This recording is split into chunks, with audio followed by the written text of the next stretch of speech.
Olá! No vídeo passado a gente leu o epílogo de Querido John, do Nicholas Sparks. E no vídeo de hoje a gente vai ler o capítulo 1, que está dentro da parte 1. Espero que você tenha curtido o epílogo, porque agora que a história vai começar. Vamos lá? Wilmington, 2000, ano de 2000. O meu nome é John Tyree. Eu nasci em 1977 e cresci em Wilmington, Carolina do Norte, uma cidade que ostenta orgulhosamente o maior porto do estado, bem como uma história longa e vibrante, embora hoje me pareça mais uma cidade surgida por acaso. Certo, o clima é ótimo e as praias perfeitas, mas a cidade não estava preparada para a onda de yankees aposentados que vieram do norte em busca de um lugar barato para passar a melhor idade. Wilmington está localizada em um braço de terra relativamente estreito, delimitada de um lado pelo rio Cape Fear e do outro pelo oceano. A Autoestrada 17, que liga Myrtle Beach a Charleston, corta a cidade e serve de via principal. Quando eu era criança, o meu pai e eu íamos de carro do centro histórico, perto do rio Cape Fear, à praia de Wristville. Não sei ler o nome da praia. Em 10 minutos. Mas hoje existem tantos semáforos e shopping centers que a viagem chega a durar 1 hora, especialmente nos fins de semana, quando os turistas inundam a cidade. A praia de Wristville, deve ser isso, localizada em uma ilha ao largo da costa, está no extremo norte de Wilmington e de longe é uma das praias mais populares do estado. As casas ao longo das dunas são absurdamente caras e a maioria é alugada no verão. Outer Banks pode ter um apelo mais romântico por causa do isolamento, dos cavalos selvagens e do voo que fez a fama de Orville e Wilbur. Mas devo dizer que a maioria das pessoas que vai para o litoral em férias sente-se mais confortável quando encontra um McDonald's ou um Burger King por perto. No caso de as crianças não gostarem muito da comida local, querem mais do que um par de opções quando se trata de atividades noturnas. Como qualquer cidade, Wilmington tem partes ricas e pobres. Meu pai tinha um dos empregos mais seguros e sólidos do planeta. Ele fazia entregas em uma das rotas dos Correios e a nossa família vivia bem. Sem luxo, mas bem. Não éramos ricos, mas morávamos perto o suficiente da área rica para que eu frequentasse um dos melhores colégios da cidade. No entanto, ao contrário das casas dos meus amigos, a nossa era velha e pequena. Parte da varanda estava começando a cair, embora o jardim mantivesse seu charme.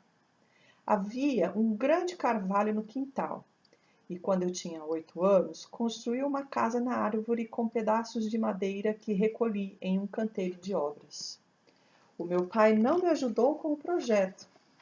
Se ele acertasse um prego com um martelo, isso poderia honestamente ser chamado de acidente.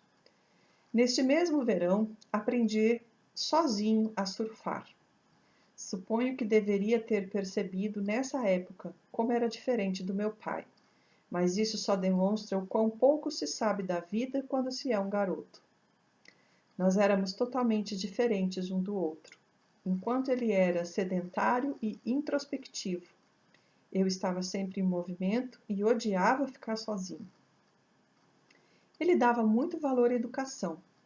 Para mim, a escola era um clube para socializar e praticar esportes. Ele tinha má postura e andava de um jeito meio estranho. Eu saltava de um lado para o outro e pedia o tempo todo para que ele marcasse quanto tempo eu levava para ir até o fim do quarteirão e voltar. Fiquei mais alto do que ele no 8º ano e o derrotaria no braço de ferro no ano seguinte. Nossas feições também eram completamente diferentes. Ele tinha cabelos ruivos, olhos castanhos e sardas. Eu, cabelos e olhos castanhos, e a minha pele morena ficava profundamente bronzeada já em maio. Alguns de nossos vizinhos estranhavam o quanto éramos diferentes, o que fazia sentido, suponho, considerando que ele me criou sozinho. Quando fiquei mais velho, às vezes os ouvia fofocando sobre a minha mãe ter fugido quando eu tinha menos de 1 ano. Embora mais tarde eu passasse a suspeitar que a minha mãe teria ido embora com outra pessoa, meu pai nunca confirmou isso. Ele dizia apenas que ela percebeu ter cometido um erro casando-se tão jovem e que não estava pronta para ser mãe. Meu pai não incitava o desprezo por ela, nem a elogiava, mas fazia questão de que eu a incluísse em minhas orações, não importando onde ela estivesse nem o que havia feito. Você me faz lembrar dela, ele dizia às vezes. Até hoje, nunca troquei uma palavra com ela, nem tenho qualquer desejo de fazê-lo. Acho que meu pai era feliz. Digo isso porque ele raramente demonstrava emoções. Abraços e beijos foram raros durante a minha infância, e quando os recebia, me pareciam sem vida, algo que ele fazia por dever e não por desejo. Sei que me amava por sua dedicação e cuidado dedicados a mim, mas ele tinha 43 anos quando eu nasci, e parte de mim acha que meu pai seria melhor como monge do que como pai. Ele era o homem mais silencioso que já conheci. Pouco perguntava sobre o que estava acontecendo na minha vida, e embora raramente se irritasse, tampouco brincava. Vivia para a rotina. Cozinhava ovos mexidos, torradas e bacon para mim todas as manhãs, e me ouvia falar sobre a escola durante o jantar, que ele também preparava. Agendava as consultas ao dentista com 2 meses de antecedência. Pagava suas contas aos sábados pela manhã. Lavava as roupas no domingo à tarde e saía de casa todos os dias exatamente às 7h35. Ele era socialmente desajeitado e passava longas horas sozinho todos os dias, despejando pacotes e maços de cartas nas caixas de correio ao longo do seu percurso. Ele não namorava, nem passava as noites de fim de semana jogando pôquer com os amigos. O telefone permanecia em silêncio por semanas. Quando tocava, era engano ou um operador de telemarketing. Sei o quão difícil deve ter sido para ele me criar sozinho, mas ele nunca se queixou, mesmo quando eu o decepcionei. Eu passava a maioria das noites sozinho. Com os deveres do dia finalmente concluídos, o meu pai enfiava-se em seu escritório para ficar com as suas moedas. Era a grande paixão da vida dele. O que lhe dava mais felicidade era ficar sentado em seu gabinete, estudando um boletim de um negociante de moedas chamado Graysheet, tentando descobrir a próxima moeda que ele adicionaria à sua coleção. Na verdade, foi o meu avô quem originalmente começou a coleção de moedas. O herói do meu avô era um homem chamado Louis Eliasberg, um financista de Baltimore, a única pessoa a ter montado uma coleção completa de moeda dos Estados Unidos, incluindo todas as variações de datas e casas da moeda. Sua coleção rivalizava, se não superava, a do Smithsonian. Após a morte da minha avó, em 1951, meu avô ficou fascinado com a ideia de fazer uma coleção com seu filho. Durante os verões, o meu avô e o meu pai viajavam de trem a várias casas de moeda para coletar modelos novos em primeira mão ou visitar exposições de moedas no Sudeste. Com o tempo, meu avô e meu pai estabeleceram relações com negociantes de moedas de todo o país, e meu avô gastou uma fortuna ao longo dos anos comprando e aprimorando a coleção. Ao contrário de Louis Eliasberg, no entanto, ele não era rico. Era dono de um armazém na Burgal, que foi fechado quando Willie Pigley abriu as portas na cidade, e nunca teve a chance de igualar o feito do financista. Mesmo assim, cada dólar extra foi gasto em moedas. Meu avô usou o mesmo paletó durante 30 anos. Dirigiu o mesmo carro toda a sua vida e tenho certeza de que meu pai começou a trabalhar nos Correios em vez de ir para a faculdade porque não sobrou um centavo para pagar nada além do ensino médio. Uma coisa é certa: como meu pai, o meu avô era um cara diferente. Tal pai, tal filho, como diz o velho ditado. Quando o velho finalmente morreu, seu testamento determinava que a casa deveria ser vendida e o dinheiro usado para comprar ainda mais moedas, o que meu pai muito provavelmente teria feito de qualquer maneira. Quando meu pai a herdou, a coleção já era muito valiosa. Na época em que a inflação disparou e o ouro bateu os $850 a onça, ela valia uma pequena fortuna, mais do que suficiente para que meu pai, de hábitos frugais, se aposentasse. Muito mais do que valeria um quarto de século mais tarde. Mas nem meu avô e nem meu pai colecionavam por dinheiro. Faziam-no pela emoção da procura e por causa do vínculo estabelecido entre eles. Havia algo de interessante na longa e difícil busca por uma moeda em particular, até finalmente localizá-la e, em seguida, negociar um preço justo. Às vezes uma moeda era acessível, outras não. Mas cada uma das peças que entrava para a coleção era um tesouro. Meu pai esperava partilhar essa paixão comigo, incluindo o sacrifício necessário.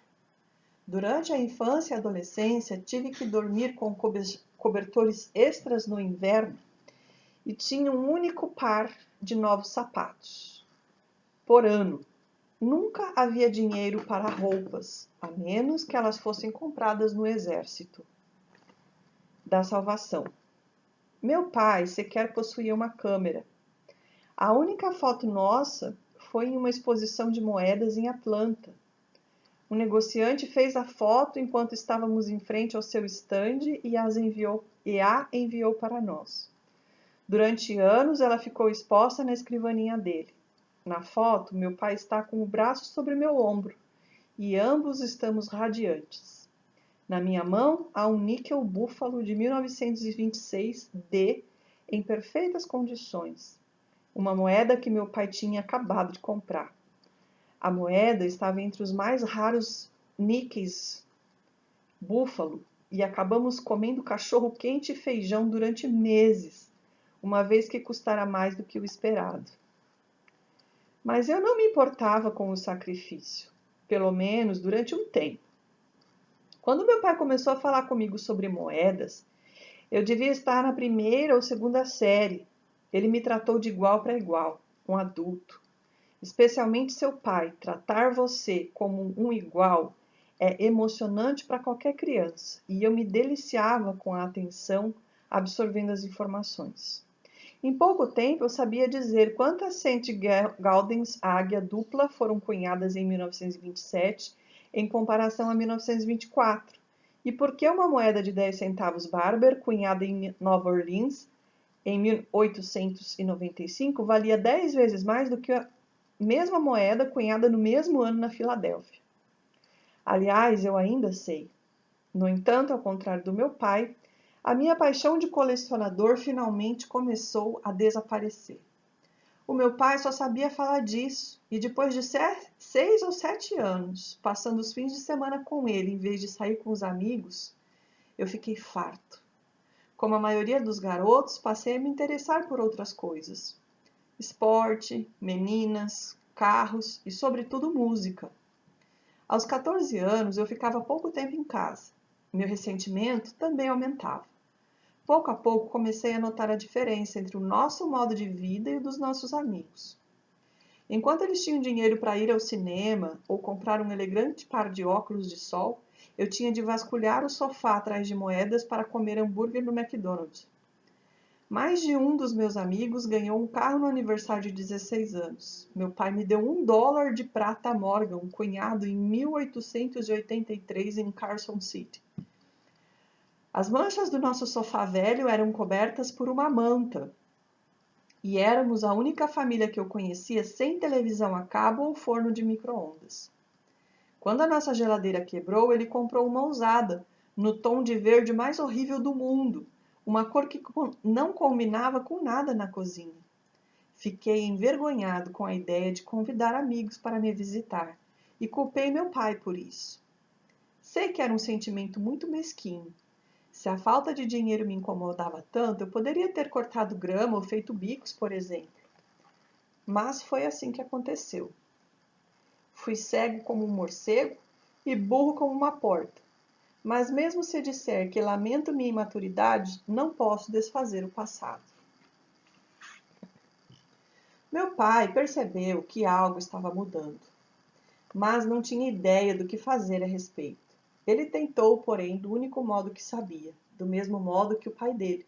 Conversou sobre moedas, o único assunto que era capaz de discutir com facilidade. E continuou a cozinhar o meu café da manhã e o meu jantar, mas nosso estranhamento piorou ao longo do tempo. Além disso, me afastei dos amigos de sempre. Eles estavam se dividindo em grupinhos de acordo com os filmes que assistiam ou as camisetas que haviam comprado no shopping, e eu me sentia de fora, apenas observando. Danem-se, pensei. No ensino médio, há sempre um lugar para todos, e eu comecei a andar com o grupo errado, o grupo de quem não dá a mínima para nada, e também passei a não me importar com nada. Comecei a faltar às aulas e a fumar, e fui suspenso 3 vezes por brigar. Também desisti dos esportes. Jogava futebol e basquete e praticava atletismo até o 2º ano. Embora de vez em quando meu pai perguntasse como eu havia me saído nas competições, ele parecia desconfortável se eu entrasse nos detalhes, uma vez que era óbvio que ele não sabia nada sobre esportes. Ele nunca tinha participado de um time na vida. Foi só um jogo de basquete no meu 2º ano. Sentou-se na arquibancada, um cara estranho e careca, vestindo um paletó esporte gasto e meias que não combinavam. Embora ele não fosse obeso, as suas calças ficavam apertadas na cintura, e ele parecia uma grávida de 3 meses. Eu não queria ter nada a ver com aquilo. Estava envergonhado pela sua figura e o evitei depois do jogo. Não tenho orgulho de mim por isso, mas eu era assim. As coisas se deterioraram. No último ano, minha revolta chegou ao ápice. Por 2 anos, as minhas notas foram piorando, mais por preguiça e queda de atenção do que por falta de inteligência, eu gosto de pensar. E mais de uma vez, o meu pai me pegou entrando em casa tarde da noite com hálito de bebida. Fui escoltado pela polícia até em casa, depois de ser pego em uma festa onde havia drogas e bebidas. Quando meu pai quis me proibir de sair, tive um ataque de ira. Mandei-o não se meter na minha vida e passei 2 semanas na casa de um amigo. Ele não disse nada no meu retorno. Em vez disso, ovos mexidos, torradas e bacon estavam sobre a mesa pela manhã, como de costume. Passei raspando em todas as matérias e suspeito que a escola tenha deixado eu me formar apenas para se livrar de mim. Sei que meu pai estava preocupado e, às vezes, à sua maneira tímida, ele abordava o assunto faculdade, mas eu já tinha decidido não frequentá-la. Queria um emprego, queria um carro, queria as coisas materiais sem as quais havia vivido 18 anos.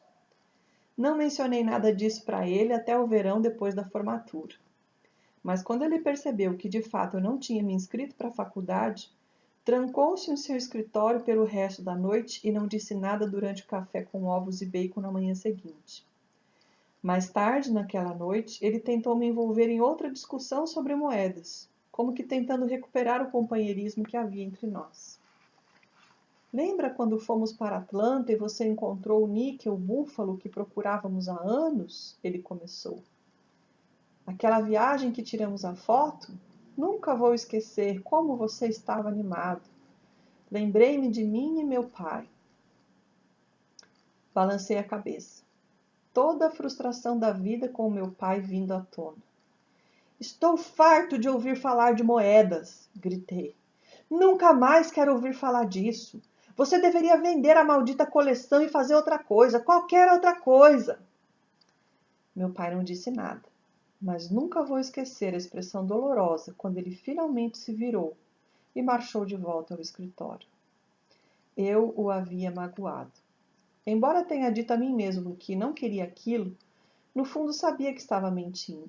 Meu pai nunca mais tocou no assunto moedas, nem eu. Isso se transformou em um enorme fosso entre nós, pois ficamos sem ter o que dizer um ao outro.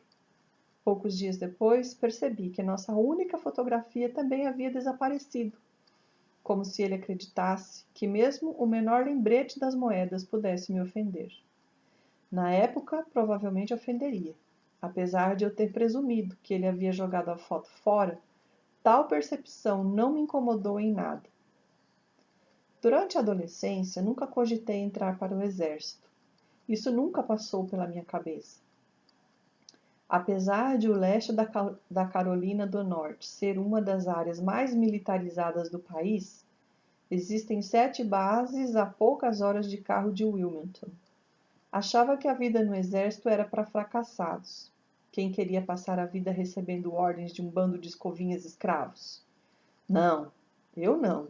E quase ninguém mais da minha escola, exceto os caras do ROTC, nota de rodapé. Reserve Officers Training Corps, em tradução literal, Corporação de Treinamento de Oficiais da Reserva. É um programa militar dos Estados Unidos para universitários com foco em liderança, solução de problemas, planejamento estratégico e ética. Em vez disso, a maioria dos bons alunos foi para a University of North Carolina, a North Carolina State, enquanto os que não eram bons ficaram para trás, vagabundeando de um trabalho ruim para o outro, bebendo cerveja, saindo à noite e, sobretudo, evitando qualquer coisa que pudesse exigir um mínimo de responsabilidade. Eu fazia parte da última categoria.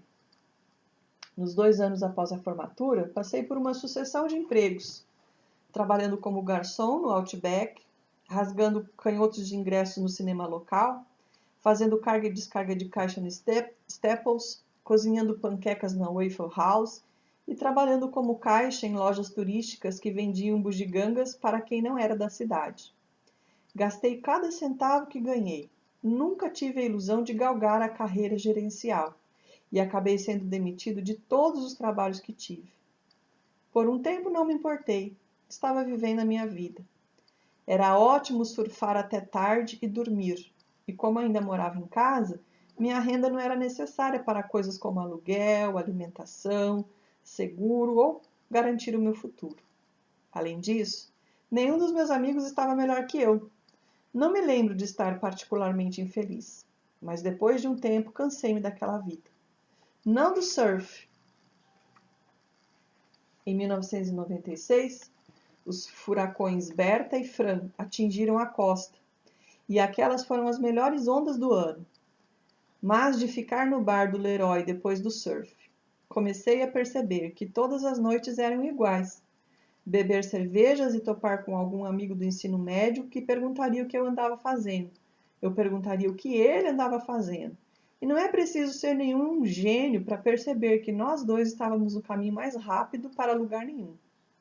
Mesmo quando um deles morava sozinho, coisa que eu nunca fiz, não acreditava ao ouvi-los dizer que gostavam do trabalho com escavadeiras, como lavador de janelas ou no caminhão porta-pote, pois sabia muito bem que nenhuma dessas era a profissão de seus sonhos. Posso ter sido preguiçoso na sala de aula, mas nunca fui burro. Namorei dezenas de mulheres durante esse período. No Leroy sempre havia mulheres. Na maioria das vezes eram casos passageiros. Usei mulheres e me deixei usar por elas, sempre resguardando os meus sentimentos. Só o meu relacionamento com Lucy durou mais do que alguns meses, e por um curto período de tempo, antes da separação inevitável, pensei estar apaixonado por ela. Ela estudava na UNC Wilmington, e era um ano mais velha do que eu e queria trabalhar em Nova York depois de se formar. Eu gosto de você, ela me disse na nossa última noite juntos. Mas nós queremos coisas diferentes. Você poderia fazer muito mais com a sua vida, mas por algum motivo se contenta em simplesmente ir levando. Ela hesitou antes de continuar. Além disso, nunca sei como você realmente se sente em relação a mim. Eu sabia que ela estava certa. Nunca disse a ela o quanto ela significava para mim. Algum tempo depois, ela embarcou em um avião sem se incomodar em dizer adeus. Um ano mais tarde, depois de conseguir o número com os pais dela, telefonei e conversamos por 20 minutos. Ela estava noiva de um advogado, disse-me, e iria se casar em junho próximo. O telefonema me afetou mais do que eu imaginava. Foi um dia em que eu havia acabado de ser demitido novamente e tinha ido me consolar no Leroy, como sempre. A mesma turma de fracassados estava lá, e de repente percebi que não queria passar mais uma noite sem sentido, fingindo que minha vida ia bem. Em vez disso, comprei 6 latas de cerveja e fui me sentar na praia. Foi a primeira vez em anos que realmente parei para pensar no que estava fazendo com a minha vida. E me perguntei se deveria aceitar o conselho do meu pai e arrumar um diploma universitário. Porém, fazia tanto tempo que eu estava longe da escola que a ideia me pareceu absurda e ridícula. Chame de sorte ou azar, mas logo em seguida, 2 fuzileiros navais passaram por perto. Jovens e em forma, eles irradiavam confiança e calma. Disse a mim mesmo: se eles podem, eu também posso. Refleti a esse respeito alguns dias. No final, meu pai acabou influenciando a minha decisão. Não que eu tenha conversado com ele sobre isso, nós não estávamos nos falando. Certa noite, quando eu ia buscar algo na cozinha, reparei nele sentado em sua escrivaninha, como sempre. Desta vez, porém, detive-me para estudá-lo. Seu cabelo era quase inexistente, e o pouco que restava estava completamente grisalho nas laterais. Em breve, ele se aposentaria, e de repente percebi que não tinha o direito de continuar sendo uma decepção depois de tudo que ele fizera por mim. Assim entrei para o exército. Meu primeiro pensamento foi me alistar nos fuzileiros navais, pois era a corporação com a qual eu tinha mais familiaridade. A praia Westville sempre esteve repleta de soldados anônimos de Camp Lejeune ou de Cherry Point, mas quando chegou a hora, escolhi o exército. Achei que iria acabar com uma arma nas mãos em ambos os casos, mas o que realmente me fez decidir foi o recrutador dos fuzileiros navais estar almoçando e não poder me atender na hora em que eu cheguei, ao contrário do recrutador do exército, cujo escritório ficava do outro lado da rua. No fim, a decisão pareceu mais espontânea do que planejada, mas mesmo assim assinei na linha pontilhada, concordando com os 4 anos de alistamento. Quando o recrutador bateu nas minhas costas e felicitou-me, comecei a me perguntar no que havia me metido. Isso aconteceu no final de 1997. Eu tinha 20 anos. O treinamento em Fort Benning foi tão horrível quanto eu imaginava. A coisa toda parecia destinada a nos humilhar e a nos submeter a uma lavagem cerebral para seguirmos ordens, ainda que estúpidas, sem questionarmos. Mas adaptei-me mais rapidamente do que um monte de caras. Quando terminou, escolhi a infantaria. Passamos os meses seguintes fazendo simulações em lugares como Louisiana e o bom e velho Fort Bragg, onde aprendemos basicamente a melhor forma de matar pessoas e quebrar as coisas. Depois de um tempo, a minha unidade, parte da 1ª Divisão de Infantaria, apelidada de A Vermelha, foi enviada para a Alemanha. Eu não falava uma palavra de alemão, mas não importava, pois praticamente todos com quem tinha contato falavam inglês. O início foi fácil, mas então a vida militar realmente começou. Passei 7 meses horríveis nos Balcãs. Primeiro na Macedônia, em 1999. Depois no Kosovo, onde permaneci até o final da primavera de 2000. A vida no exército não paga muito, mas considerando que não havia aluguel, despesas de alimentação e praticamente nada com o que gastar o meu salário, pela primeira vez passei a ter dinheiro no banco. Não muito, mas o suficiente. Passei minha primeira licença em casa, enlouquecendo de tédio. Na minha segunda licença fui para Las Vegas. Um dos meus camaradas era de lá e 3 de nós fomos para a casa dos pais dele. Torrei praticamente tudo que havia guardado. Na minha terceira licença, voltando do Kosovo, precisava desesperadamente de um descanso e decidi voltar para casa, esperando que o tédio da estada fosse suficiente para acalmar minha mente. Por causa da distância, o meu pai e eu raramente nos falávamos ao telefone, mas ele me escrevia pontualmente no primeiro dia de cada mês. Não era como as cartas que os meus amigos recebiam das mães, irmãs ou esposas. Nada muito pessoal, nada piegas, e nunca uma palavra sugerindo que ele sentia minha falta. Nunca mencionou moedas. Em vez disso, escrevia sobre as mudanças no bairro e sobre o clima. Quando escrevi contando sobre um violento tiroteio do qual participei nos Balcãs, ele respondeu dizendo estar contente por eu ter sobrevivido, e nada mais. Pelo jeito como ele escreveu a resposta, soube que não queria ouvir falar dos perigos que passei. O fato de eu estar em perigo o apavorava. Então comecei a omitir as coisas assustadoras. Em vez disso, passei a contar como o trabalho de guarda era, sem dúvida, o mais chato já inventado no mundo, e que a única coisa emocionante que havia me acontecido nas últimas semanas foi tentar adivinhar quantos cigarros o outro cara do meu turno fumava em uma única noite. Meu pai acabava cada carta com a promessa de que iria escrever novamente em breve. E mais uma vez, o homem não decepcionou. Há muito tempo percebi que ele foi um homem muito melhor do que eu jamais serei.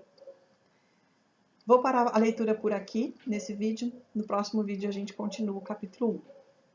Tchau!